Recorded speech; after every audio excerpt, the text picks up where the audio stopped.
صل على سيدنا ومولانا محمد وعلى سيدنا علي وسيدتنا فاطمة وسيدتنا زينب وسيدنا حسن وسيدنا حسين وعلى آله وصحبه وبارك وسلم وبارك وسلم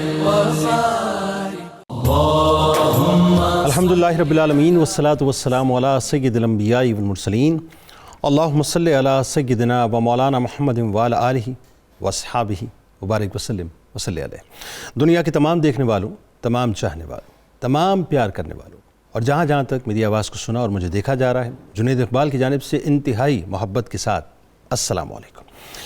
ایک بار پھر ناظرین، پر نور صبح میں صبح نور کے ساتھ میں حاضر خدمت ہوں۔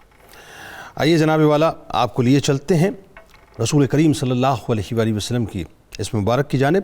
حضرت ابو انیس محمد برکت علی علیہ رحمہ کی تالیف اسماء النبی الکریم صلی اللہ علیہ وآلہ وسلم سے رسول اللہ صلی اللہ علیہ وآلہ وسلم کا ایک اسم مبارک سیدنا القاسم صلی اللہ علیہ وآلہ وسلم، ہمارے سردار تقسیم فرمانے والے، درود و سلام بھیجے اللہ آپ صلی اللہ علیہ وآلہ وسلم اور آپ صلی اللہ علیہ وآلہ وسلم کے آل پاک اور صحابہ کرام رضوان اللہ تعالیٰ علیہم اجمعین پر۔ ناظرین کرام، حضرت ابو امامہ رضی اللہ تعالیٰ عنہ روایت کرتے ہیں کہ رسول اللہ علیہ وآلہ وسلم نے ارشاد فرمایا کہ اے ابن آدم، تیرے لیے ضرورت سے زائد چیز کا خرچ کرنا بہتر ہے اور ضرورت سے زائد اپنے پاس روکے رکھنا تیرے لیے برا ہے، لیکن بقدر ضرورت اپنے پاس رکھنے پر تجھے کچھ ملامت نہیں، اور پہلے ان پر خرچ کرو جو تمہارے زیر کفالت ہیں، اور اوپر والا ہاتھ یعنی دینے والا ہاتھ نیچے والے ہاتھ سے یعنی لینے والے ہاتھ سے بہتر ہے۔ ناظرین، آپ جانتے ہیں کہ ربیع الثانی ہے، بڑی 11ویں کا مہینہ ہے، پیران پیر دستگیر حضرت شیخ عبدالقادر جیلانی رضی اللہ تعالیٰ عنہ کا مہینہ ہے۔ امام الطرفین، امام النقا، رئیس الاتقیاء، تاج الاصفیاء، کتب ربانی، شہباز لامکانی حضرت شیخ عبدالقادر جیلانی رضی اللہ تعالیٰ عنہ۔ ناظرین، آپ صرف صاحب کرامات ہی نہیں تھے، آج ان کی کرامتوں پہ انشاءاللہ بات کریں گے۔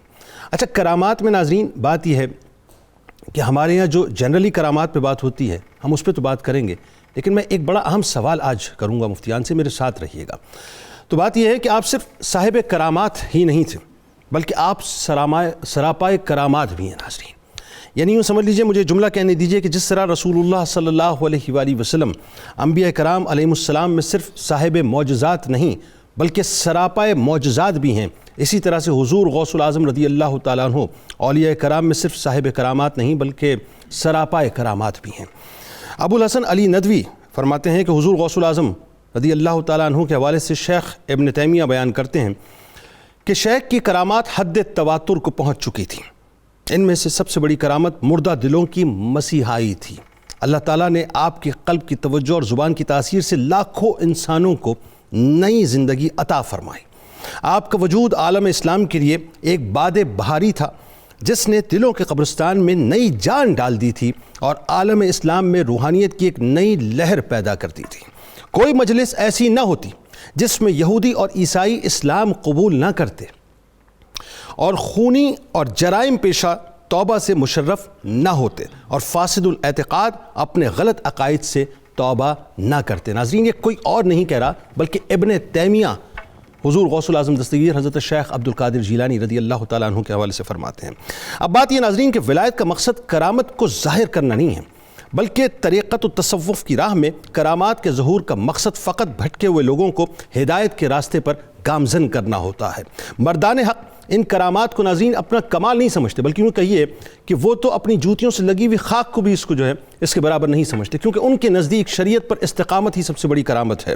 اور میں ایک جملہ ادا کرنا چاہتا ہوں ناظرین یہاں پہ کہ حضور غوث العظم دستگیر حضرت شیخ عبدالقادر جیلانی رضی اللہ تعالیٰ عنہ کا معاملہ بڑا مختلف ہے۔ یعنی جہاں وہ شریعت کے مکمل طور پہ ایک پہاڑ کی صورت میں نظر آتے ہیں، ایک مضبوط پہاڑ کی صورت میں نظر آتے ہیں ناظرین، وہیں کرامات کا آپ بہتا سمندر بھی نظر آتے ہیں۔ یعنی یہ کرامت نہیں تو اور کیا ہے ناظرین کہ ماں کے بطن سے 18 پارے یعنی آپ نے حفظ کیے ہوئے تھے اور آپ اس دنیا میں تشریف لائے۔ یہ کرامت نہیں تو اور کیا ہے کہ دنیا میں تشریف لائیں تو اسی سال ناظرین 1100 لڑکے پیدا ہوں۔ یہ کرامت نہیں تو اور کیا ہے کہ 10 سال کی عمر میں آپ کو آپ کی ولایت کا اعلان جو ہے وہ باقاعدہ آپ کی سماعتوں میں پہنچا دیا جائے۔ یہ کرامت نہیں ہے ناظرین تو اور کیا ہے کہ اللہ تبارک و تعالیٰ نے آپ کو اس انداز سے نوازا کہ آپ 18 برس کی عمر میں جب بغداد کی طرف نکلتے ہیں تو آپ کی نگاہ سے ڈاکوؤں کا ایک پورا کا پورا قبیلہ جو ہے وہ تائب ہونے کے بعد اللہ کی راہ پر گامزن ہو جاتا ہے۔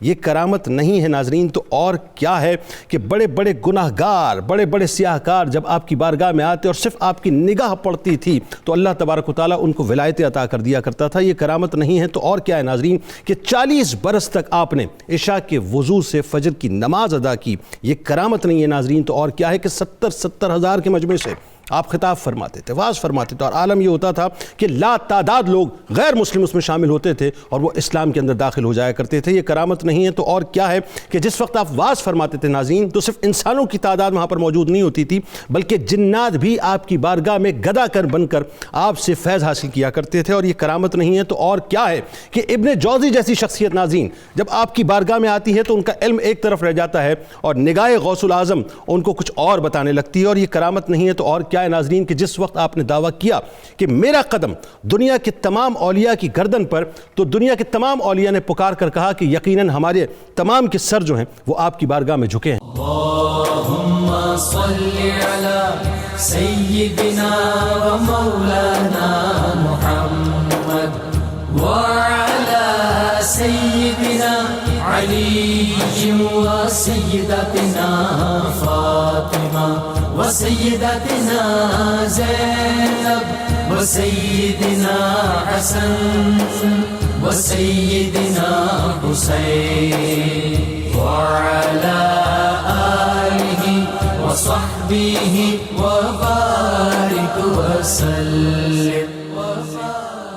اللہم صلی علی سیدنا و مولانا محمد وعلی سیدنا علی و سیدتنا فاطمہ و سیدتنا زینب و سیدنا حسن و سیدنا حسین وعلی آلہ وصحبہ وبارک وسلم۔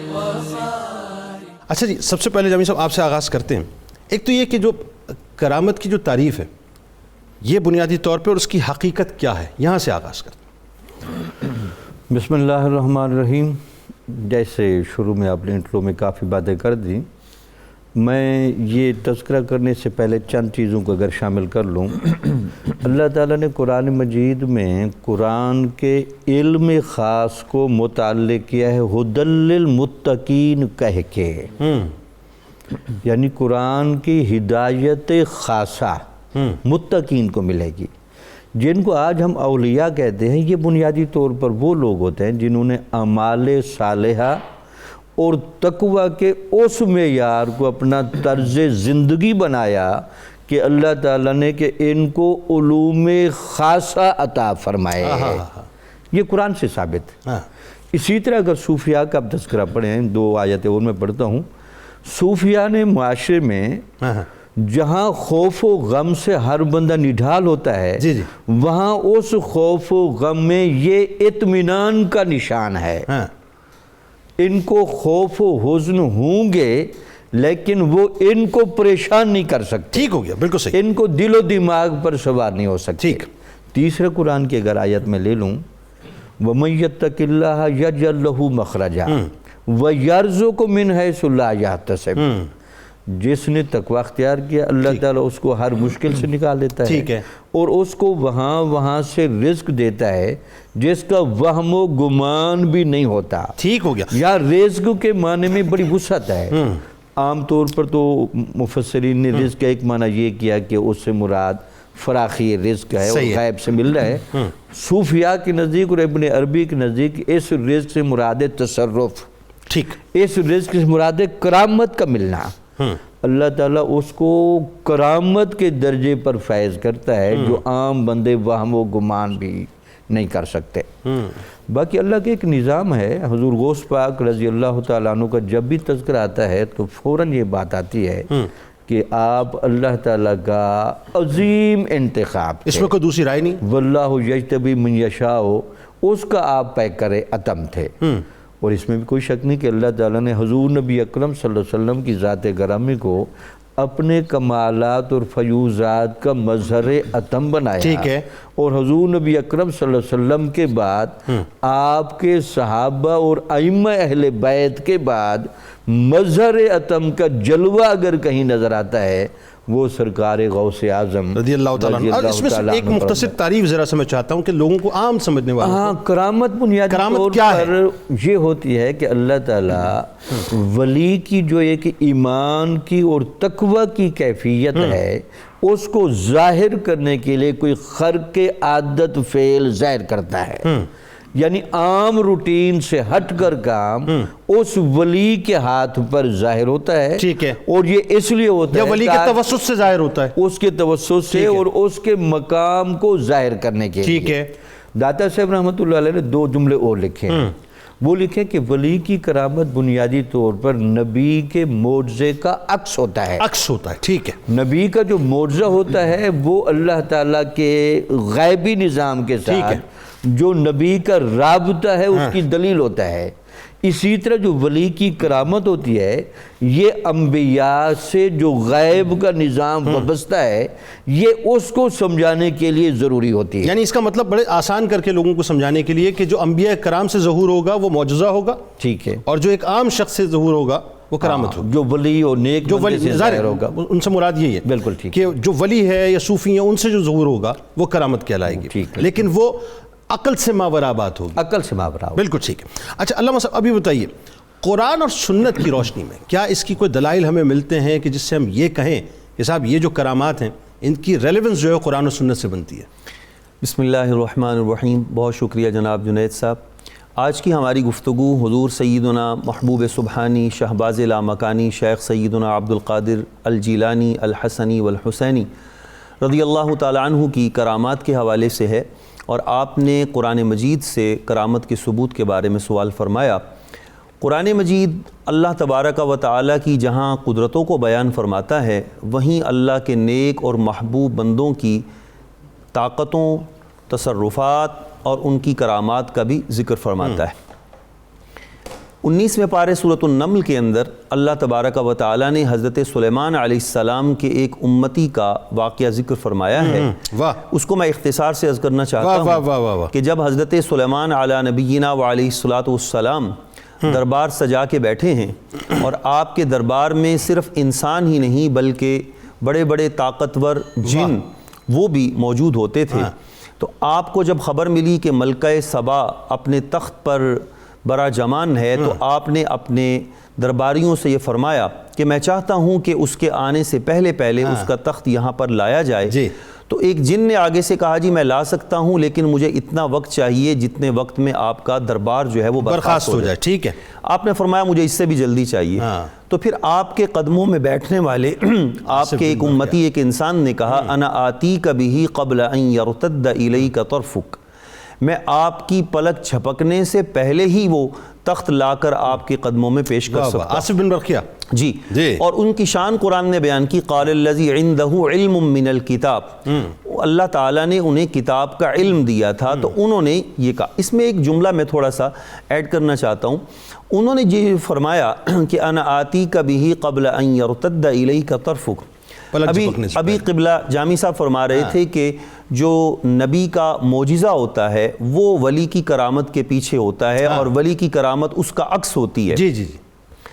اب دیکھیے اس میں انہوں نے یہ کہا کہ میں لا سکتا ہوں، یہ اپنی طاقت بتائی، لیکن آگے قرآن کے لفظوں پہ غور کیجئے، قبل ان یرتد، اس سے پہلے کہ لوٹ کر آئے، الیک، آپ کی طرف، طرف کا آپ کی نگاہ۔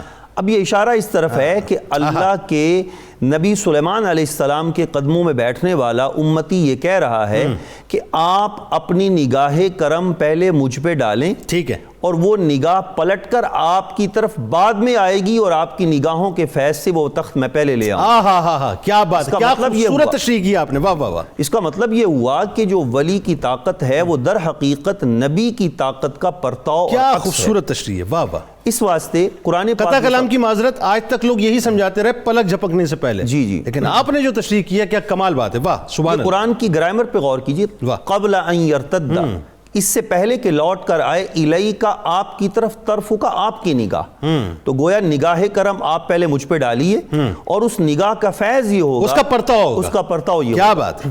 تو اب قرآن مجید فرقان حمید سے یہ بات ثابت ہو گئی کہ یہ صرف دعویٰ ہی نہیں تھا، بلکہ انہوں نے پلک جھپکنے سے پہلے وہ تخت لا کر آپ کے قدموں میں پیش بھی کر دیا۔ اچھا میں حیران ہوں علامہ صاحب، قطع کلام کی معذرت، آپ بات آگے بڑھائیے، بہت خوبصورت گفتگو ہو رہی ہے، میں آج تک حیران ہوں اس بات پہ، لیکن ظاہر ہے مشیت خداوندی اور میرے رب کی قدرت، 2500 کلومیٹر کا فاصلہ بنتا ہے جی، بیت المقدس اور یمن کے درمیان۔ مزے کی بات یہ ہے کہ وہ تخت زمین کے اندر گیا اور زیر زمین آیا، اور پھر اس کے بعد نکلا، اور پلک جھپکنے سے پہلے سارا کام ہو گیا۔ اب یہ ان کے پاس کتاب کا علم تھا، اور قرآن مجید فرقان حمید سے جہاں حضرت آصف بن برقیہ کی یہ قدرت ظاہر ہو رہی ہے، وہیں قرآن مجید اس بات کی بھی گواہی دیتا ہے کہ اصحاب کہف جو کہ اپنے دور کے ولی تھے، 7 احباب تھے، ان کا بھی ذکر قرآن مجید نے سورہ کہف میں فرمایا، بلکہ ایک پوری سورت ان کے نام سے موسوم کی، اس کا نام ہی سورۃ الکہف ہے، اور اس کی بہت ساری فضیلت بھی ہے۔ اس میں بھی قرآن مجید ان کی شان بیان کرتا ہے کہ 309 سال تک لبثوا فی کہفہم 300 سنین وازدادوا 9، 309 برس تک وہ غار میں لیٹے رہتے ہیں، اور 309 برس کا مطلب یہ ہے کہ زمانے کے تغیرات، دن اور رات کی گردش لیل و نہار چلتی رہتی ہیں، موسم بدلتے رہتے ہیں، اور اتنے طویل عرصے میں تو محلات کھنڈرات میں بدل جاتے ہیں، آبادیاں ویرانوں میں بدل جاتی ہیں، اور نہ جانے کیا کچھ تغیرات زمانے میں رونما ہوتے ہیں، لیکن اللہ کے یہ ولی جس شان سے لیٹے ہیں، ان کے جسم بدلنا تو دور کی بات، ان کے جسموں پر موجود جو لباس ہے اس میں بھی کوئی تغیر رونما نہیں ہے، بالکل ٹھیک۔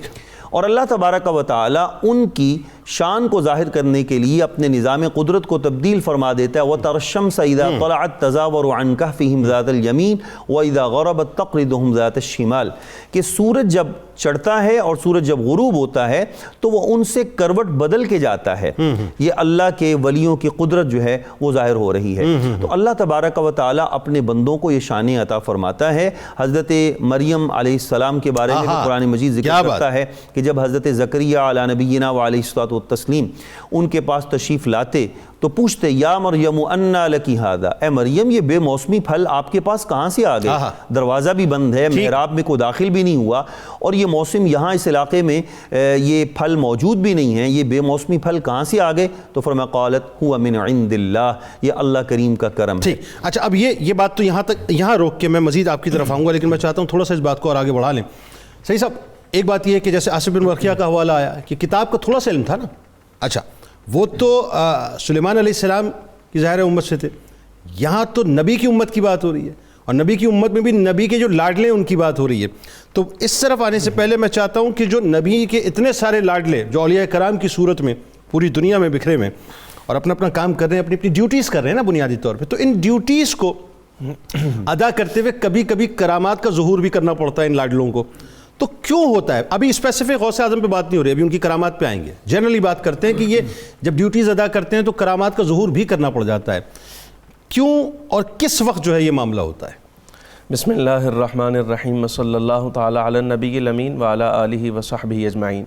بہت بہترین طریقے سے کرامت کے ثبوت کے بارے میں قرآن عزیز سے گفتگو بٹ صاحب نے کر دی، اور اس کی حقیقت کے بارے میں جامی صاحب نے گفتگو فرما دی ہے۔ کرامت کا ظہور در حقیقت اس لیے ہوتا ہے، بہت سارے مقاصد میں سے ایک مقصد پہلا یہ کہ سب سے پہلے عوام کے ذہن میں یہ بات بیٹھ جائے کہ حضور اکرم نور مجسم صلی اللہ علیہ وسلم آپ خاتم النبیین ہیں، آپ پر اللہ تبارک و تعالی جل جلالہ نے سلسلہ نبوت اور رسالت ختم کر دیا، لیکن فیضان نبوت جو ہے وہ ابھی بھی جاری ہے، اور وہ حضور اکرم صلی اللہ علیہ وسلم کے ان نائبین کے توسل سے ہے جو ہر زور میں ظاہر ہوتے رہتے ہیں۔ اور اس میں دوسرا مقصد یہ ہوتا ہے تاکہ ساری دنیا پر یہ بات بھی ظاہر ہو جائے کہ جس طرح سارے کے ساری مخلوق اللہ تبارک و تعالی جل و علا کی ہے، اس سے بڑھ کر ایک بات یہ بھی ہے کہ رب العالمین جل و علا اپنی قدرت کے اظہار کے لیے عوام میں ہی ایسے لوگوں کو ترقی دیتا ہے اپنے قرب کے لیے کہ جو رب العالمین جل و علا کا قرب حاصل کرتے ہیں اور اس کی بارگاہ میں بہت قریب ہوتے ہیں۔ صحیح۔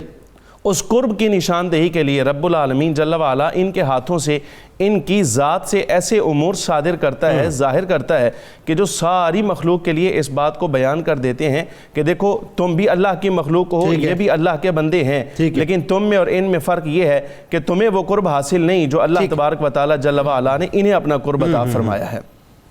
اب اس کرامت کی بھی بے شمار صورتیں ہوتی ہیں، جیسے آپ نے یہ بات ظاہر کی ابھی کہ نبی کا جو معجزہ ہے وہ نبی کی کرامت کا اصل بنیاد وہ ہوتی ہے، ولی کی کرامت، ولی سے جو کرامت ظاہر ہوگی وہ نبی کے معجزہ کا عکس ہے۔ اس پر ہمارے پاس بہت سارے ادلہ موجود ہیں۔ مثال کے طور پہ میں ایک حدیث پاک آپ کے سامنے ابھی پڑھتا ہوں جس میں یہ بات ظاہر ہو کہ حضور اکرم صلی اللہ علیہ وسلم نے خود اپنی موجودگی میں بھی کرامتوں کا ظہور کروایا ہے اولیاء سے۔ حضور اکرم صلی اللہ علیہ وسلم جلوہ افروز ہیں، خلفائے اربعہ اور ان کے ساتھ حضرت ابو ذر غفاری ترتیب کے ساتھ بیٹھے ہیں۔ فخر عالم صلی اللہ علیہ وسلم نے اپنے دست مبارک میں کچھ کنکر لیے اور ان کو ایسے سامنے کیا تو ان سے تسبیح کی آواز آنا شروع ہو گئی، سبحان اللہ سبحان اللہ سبحان اللہ۔ حاضرین نے سنا اس کو۔ حضور اکرم صلی اللہ علیہ وسلم نے وہ کنکر دیے سیدنا صدیق اکبر رضی اللہ تعالی عنہ کو تو ان کے ہاتھوں میں بھی تسبیح کی آواز آئی۔ حضرت عمر رضی اللہ تعالیٰ عنہ کے ہاتھوں میں دیے تو ان سے بھی تسبیح کی آواز آئی۔ سیدنا عثمان غنی اور سیدنا مولا علی رضی اللہ تعالیٰ عنہ مجمعین سب کے ہاتھوں میں تسبیح کی آواز آتی رہی، لیکن ساتھ ہی حضرت ابو ذر غفاری رضی اللہ تعالیٰ عنہ ان کے ہاتھوں میں جب وہ کنکر آئے تو تسبیح کی آواز نہ آئی۔ حضرت ابو ذر غفاری رضی اللہ تعالیٰ عنہ پریشان ہوئے، یا رسول اللہ صلی اللہ علیہ وسلم کیا میری خدمات اسلام کے لیے وہ بارگاہ الہی میں قابل قبول نہیں؟ کیا رب العالمین جل و علا نے میری خدمات کو اپنی بارگاہ میں قبول نہیں فرمایا؟ تو حضور اکرم صلی اللہ علیہ وسلم نے اس بات کو واضح فرمایا ابو ذر تمہاری خدمات بھی قابل قبول ہیں، تمہارا ایمان بھی قابل قبول ہے، لیکن جو قرب میرے بعد اللہ تبارک و تعالیٰ نے ان کو عطا فرمایا ہے وہ ان جیسا کسی اور کو نہیں ملا۔ ٹھیک۔ اب سرور عالم صلی اللہ علیہ وسلم سے اس کے ظاہر یعنی تسبیحات معجزہ کے ظہور کے فوراً بعد سیدنا صدیق اکبر، حضرت فاروق اعظم، حضرت عثمان غنی، حضرت مولا علی رضی اللہ تعالیٰ عنہ مجمعین سے اس کرامت کا ظاہر ہونا یہ اس بات کی دلیل تھی کہ ان کی کرامت حضور کے معجزہ کے تابع ہے۔ اور دوسری بات یہ حضور اکرم صلی اللہ علیہ وسلم کی امت میں اللہ تبارک و تعالیٰ نے انہیں بطور ولایت کے ایک اعلیٰ مقام عطا فرمایا ہے اور اس مقام کو ظاہر کرنے کے لیے۔ اس میں تو کوئی دوسری رائے نہیں ہے، میں اسپیسیفک سمجھنا اور سمجھانا ہی چاہ رہا ہوں ناظرین کو ضرورت کیوں پیش آتی ہے۔ مثال کے طور پہ ایک شخص ہے، مومن ہے، ایک شخص ہے صوفی ہے، ایک شخص ہے دین کا کام کر رہے ہیں، خدمت کر رہے ہیں اور اپنی بات پہنچا رہے ہیں، لیکن ایک وقت ایسا آتا ہے کہ ان کو اپنی کرامت کا ظہور کرنا پڑ جاتا ہے۔ وہ جو کرنا پڑ جاتا ہے وہ کیوں کرنا پڑ جاتا ہے یہ ہے، بالکل یہ بتائیے۔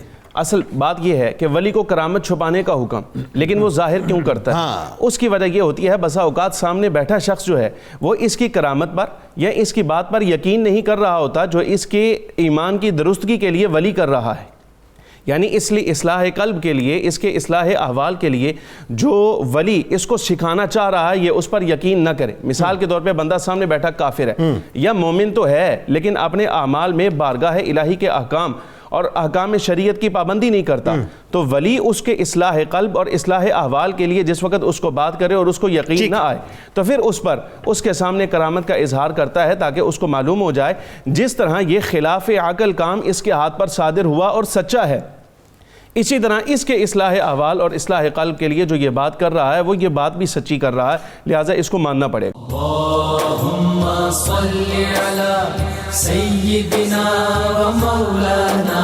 محمد وعلی سیدنا علی و سیدتنا فاطمہ و سیدتنا زینب و سیدنا حسن و سیدنا حسین وعلی آلہ وصحبہ وبارک وسلم۔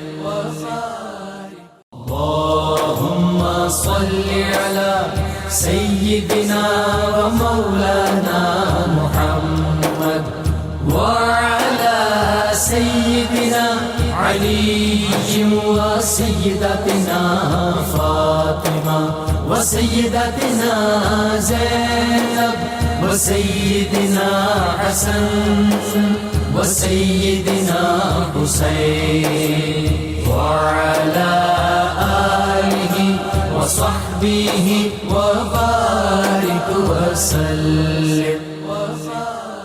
جامی صاحب، حضور غوث العظم رضی اللہ تعالیٰ عنہ سے تواتر کے ساتھ کرامات ظہور پذیر ہوئی، بلکہ میں نے ایک جملہ ابتدا میں کہا تھا کہ جس طرح سرکار مدینہ صلی اللہ علیہ وآلہ وسلم انبیاء کرام میں سراپا معجزہ ہیں، اسی طرح سے حضور غوث العظم اولیاء میں سراپا کرامات ہیں.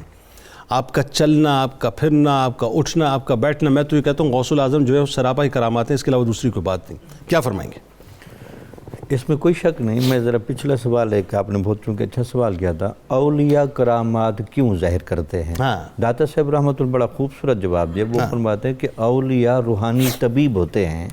جس طرح ایک طبیب کو مریض کا کہاں آپریشن کرنا ہے، کہاں دوائی دینی ہے اور کہاں احتیاطیں بتانی ہیں، اسی طرح اولیاء جن مواقع پر کرامت ضروری سمجھتے ہیں تاکہ ایک بندے کو کفر سے ایمان کی طرف یا گناہ سے نیکی کی طرف لایا جائے تو وہاں وہ کرامت ظاہر کر دیتے ہیں.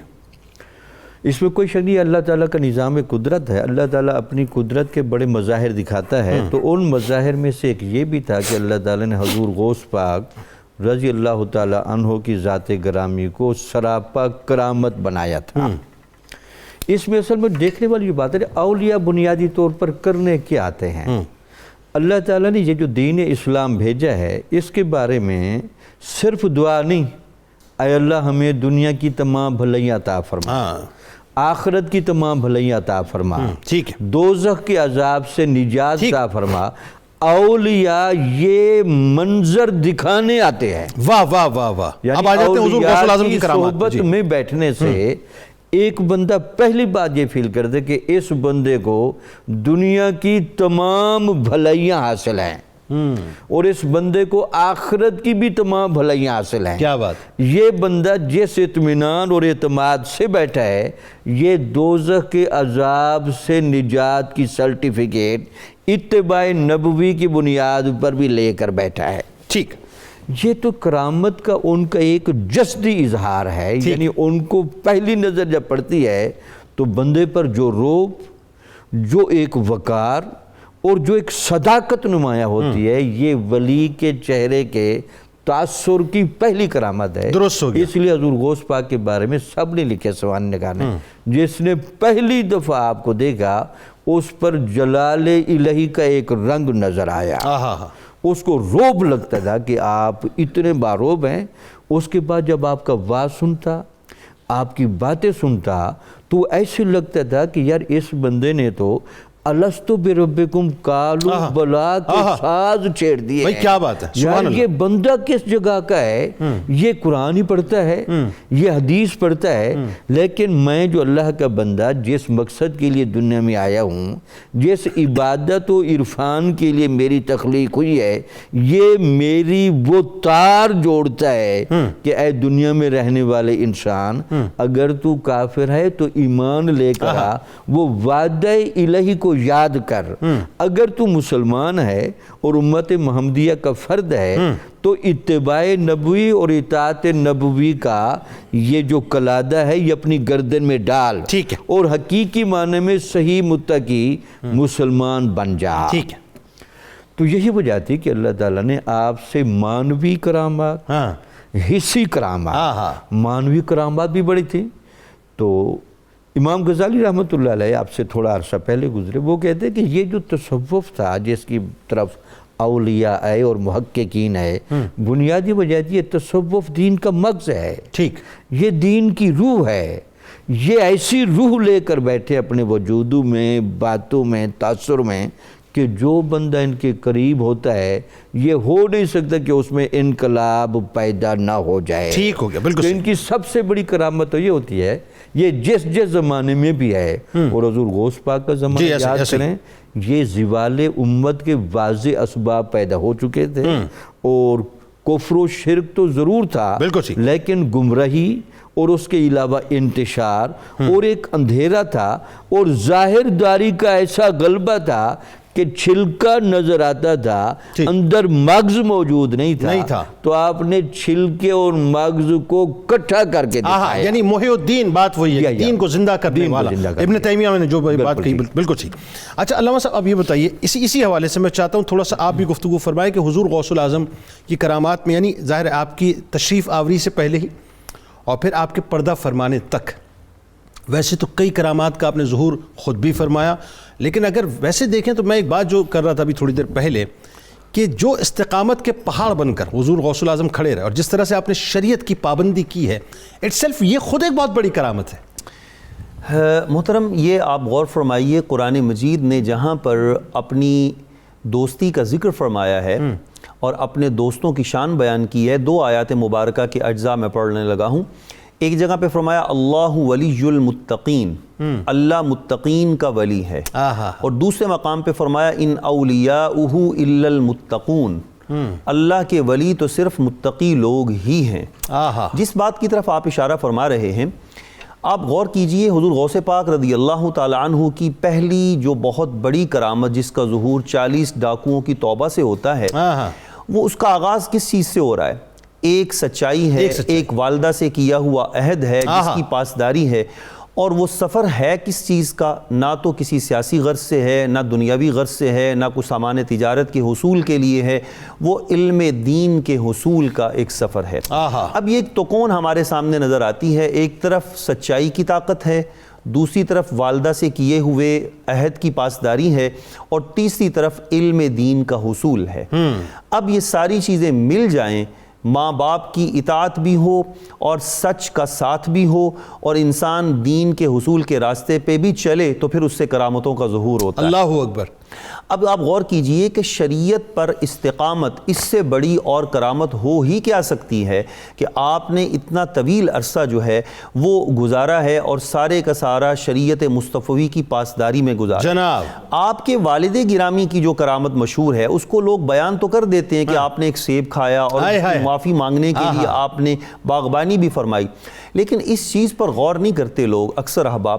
میں ان کی توجہ دلانا چاہتا ہوں کہ یہ جو خوراک ہے، یہ انسان کے جسم میں جانے کے بعد جزو بدن بنتی ہے، اور اسی سے انسان کا خون پیدا ہوتا ہے، اور پھر وہی انسان کی تخلیق میں آگے کام لیتا ہے۔ بالکل۔ تو اگر ماں باپ کا لقمہ حلال کھایا ہوگا تو پھر آگے اولاد کے اندر بھی وہ تقوی اور نیکی کے اثرات نمایاں ہوں گے۔ واہ واہ واہ۔ آج ہم کرامات تو بڑی شان سے بیان کرتے ہیں، یقیناً کرنی بھی چاہیے، اس میں کوئی شک نہیں، لیکن ساتھ ساتھ یہ بھی دیکھنا چاہیے کہ ولی کو یہ کرامت کا درجہ ملتا کیسے ہے، بیچ کہاں ڈلا اور کیسا ڈلا۔ جی واہ۔ ان اولیاؤہ الا المتقون، جو تقوی ہے، آقا کریم صلی اللہ تعالی علیہ وآلہ وسلم کے ارشادات طیبات سے بھی پتہ چلتا ہے۔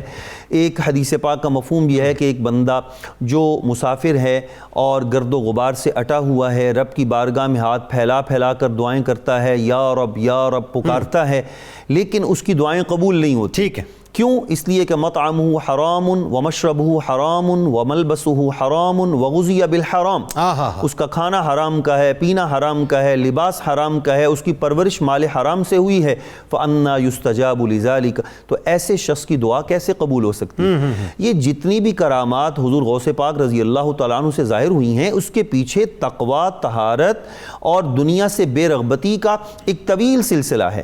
جتنا عرصہ آپ برج اجمی میں آپ نے 11 سال قیام فرمایا، اور جتنا عرصہ آپ نے بغداد شریف میں رہ کر حصول علم کے لیے سفر فرمایا، آپ خود فرماتے ہیں کہ دریائے دجلہ کے کنارے میں چلا جاتا، اور جو وہاں پہ ساگ پات اگا ہوتا وہ تھوڑا سا کھا کر گزارا کر لیتا، اور فاقوں پہ فاقے کاٹ۔ کتنا طویل عرصہ آپ نے گزارا اس میں، کتنا طویل عرصہ، یہ مجاہدات، یہ ریاضت جو ہے کتنے طویل عرصے کی۔ اس میں ایک بات اور ذرا وضاحت کر کے پھر ہم آگے بڑھتے ہیں۔ دیکھیں ایک تو وہ کرامات ہیں جن کا ظہور ظاہر ہے، آپ میں نے کہا نا کہ آمد سے پہلے، پھر آپ جب تشریف آوری ہو رہی ہے، وہ سارا آپ کے ولادت کا سلسلہ وہ ایک طویل معاملہ ہے۔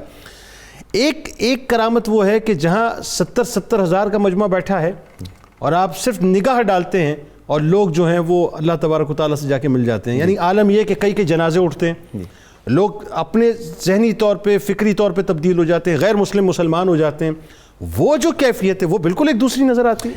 محترم وہ ایسی بات ہے کہ آج ہم لوگ اپنی گفتار پہ، اپنے زور بیان پہ، اپنی معلومات کی وسعت پہ، ان چیزوں پہ فخر کرتے ہیں، اور جیسا کہ کسی نے کہا تھا کہ آج کل جو ہم جیسے لوگ ہیں وہ اپنی بات منواتے ہیں، جبکہ اللہ کا ولی اپنی ذات منواتا ہے، چونکہ انہوں نے اپنا سارا وجود ذات الہی میں فنا کر دیا ہے، اس کی رضا میں۔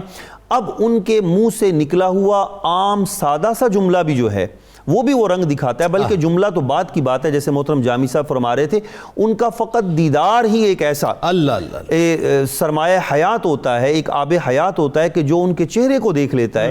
حدیث پاک میں نشانی بیان کی گئی، الذین اذا رؤوا ذکر اللہ، جب ان کا دیدار کیا جاتا ہے تو رب یاد آ جاتا ہے۔ اللہ تو اللہ تبارک و تعالیٰ ان کو سراپا اپنی طاقتوں کا، تصرفات کا ایک مظہر بنا دیتا ہے۔ ٹھیک ہے، ان کے پاس اٹھنا بیٹھنا، ان کی محفل میں آنا جانا، یہ وہ چیزیں ہیں کہ جن کی برکات سے ایک دنیا فیضیاب ہوتی رہتی ہے۔ ٹھیک۔ اللہم صلی علی سیدنا و مولانا محمد وعلی سیدنا علی و سیدتنا فاطمہ و سیدتنا زینب و سیدنا حسن و سیدنا حسین وعلی آلہ و صحبہ و بارک وسلم۔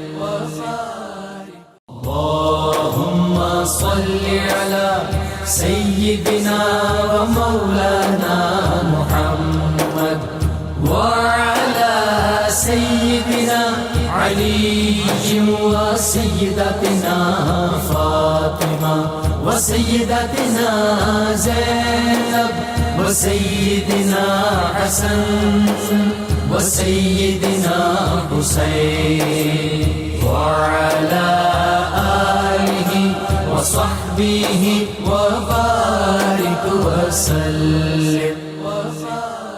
ناظرین کرام، آئیے آپ کو لیے چلتے ہیں کتاب الشفا کی جانب، اور نظر بد سے حفاظت کے حوالے سے آج آپ کو ایک وظیفہ بتاتے ہیں کہ اگر کسی بچے یا بڑے کو کسی کی نظر لگ جائے تو سورہ قلم کی آیت نمبر 51 اور 52 کو 11 مرتبہ پڑھ کر اول و آخر درود پاک متاثرہ شخص پر دم کریں، انشاءاللہ نظر بد کا اثر ختم ہو جائے گا۔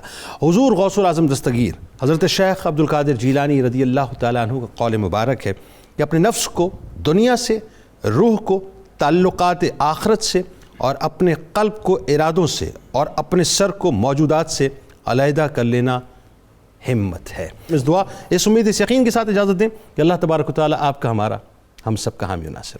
اللہ حافظ۔ سب گداؤں کے وہ دستگیر ہیں، غوث اعظم تو پیروں کے پیر ہیں۔ سب گداؤں کے وہ دستگیر ہیں، غوث اعظم تو پیروں کے پیر ہیں، غوث اعظم تو پیروں کے پیر ہیں۔ کیوں غیر کا رنگ اپنائے لوگو، در در پہ جائیں تو کیوں جائیں لوگو، در در پہ جائیں تو کیوں جائیں لوگو۔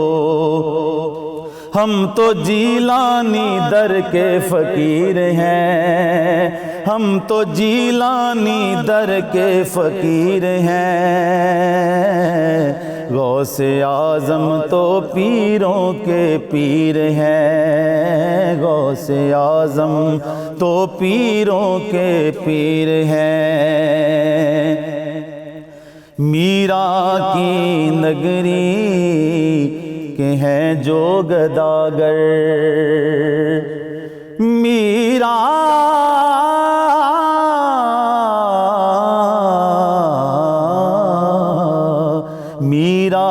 کی نگری کہ ہیں جو گداگر دنیا میں رہتے ہیں وہ سر کو اٹھا کر، دنیا میں رہتے ہیں وہ سر کو اٹھا کر، وہ امیروں سے بڑھ کر امیر ہیں، وہ امیروں سے بڑھ کر امیر ہیں، غوث اعظم تو پیروں کے پیر ہیں، غوث اعظم تو پیروں کے پیر ہیں۔ قابل غور شعر ہے۔ میں مانتا ہوں کہ مجھ میں کمی ہے، یا غوث الاعظم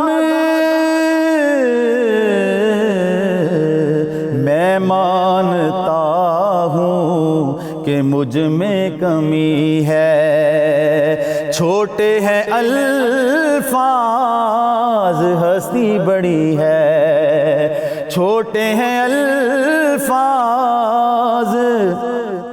ہستی بڑی ہے، شان اونچی ہے مصر حقیر ہے، شان اونچی ہے، شان اونچی ہے مصر حقیر ہے۔ اللہم صلی علی سیدنا و مولانا محمد وعلى سيدنا علي وسيدتنا فاطمة وسيدتنا زينب وسيدنا حسن وسيدنا حسين وعلى آله وصحبه